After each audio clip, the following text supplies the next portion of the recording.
Many of us have helped our parents downsize.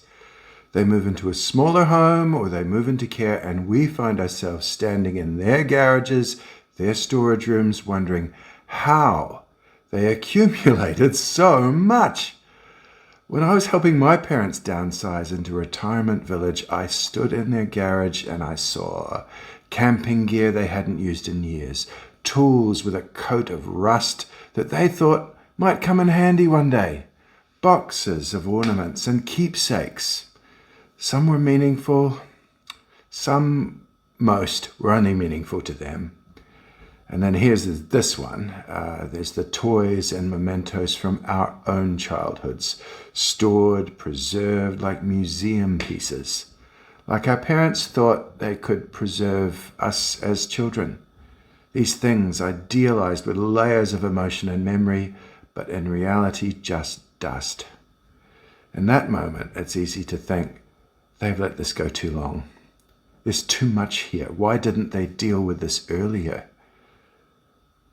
And in that frustration, what we don't always realize is that we are doing the same thing. We're just earlier in the process. Let me unpack this. If we're lucky, by midlife, we've accumulated the results of effort, success, and intention. And many of these possessions are still with us, but long after they stop being part of our lives. And this isn't a decluttering video. This channel is actually about identity and transitions later in life. I'm Jared, and if you identify with these themes, please like the video and also consider subscribing. In the later chapters of our lives, we need something different than we need in these accumulation years. We need mobility, we need clarity, we need ease. Because possessions don't just take up space, they keep us connected to a version of ourselves that no longer exists. For example, music's always been part of my life, and when I turned 50, I bought a beautiful, limited edition analog synthesizer, handmade, carefully designed. It represented something. It represented a return to music, a version of myself I thought I would reclaim. But 7 years later, I hadn't played it in nearly 3 years.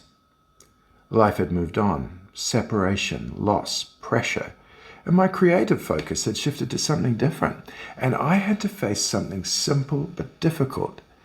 I was no longer the man that brought that instrument. And there's real grief in that realization. And even when I decided to sell it, I hesitated.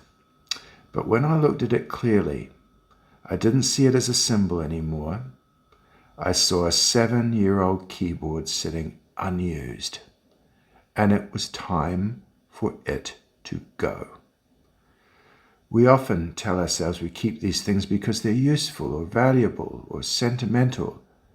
But often we keep them because they represent a version of us that we are not ready to let go. The musician we didn't quite become, the athlete we thought we would remain, the hobbies we assumed we'd return to. One day I'll get back to this. One day I'll have time. One day I'll become the person this belongs to. But sometimes that day doesn't come, and the object stays not as a tool but as an anchor. Because every possession carries a cost. It might be storage, it might be maintenance, it might be decisions around keeping it, but also something less visible: expectation, guilt, pressure. Even untouched, these objects exert force. They sit there quietly asking, why aren't you using me? Why aren't you living the life that you planned?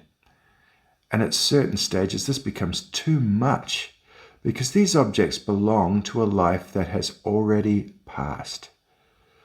This doesn't mean everything should go. Some possessions are anchors of family, craft, continuity, meaning. They can represent our identity, our future, or even our legacy. So the question is not, do I own too much? The question is, which things still belong to my life now? And which things mainly belong to a version of me I'm keeping on artificial life support. So when you're elbow deep in your parents' garage and you wonder how this all happened, just know that this is your journey as well, our journey. And we have the opportunity to alter our futures and free ourselves. And letting go is not a rejection of the past, but it's a reflection that the past has already done its job. Identity remains, but the objects we attach to different versions of it no longer need to.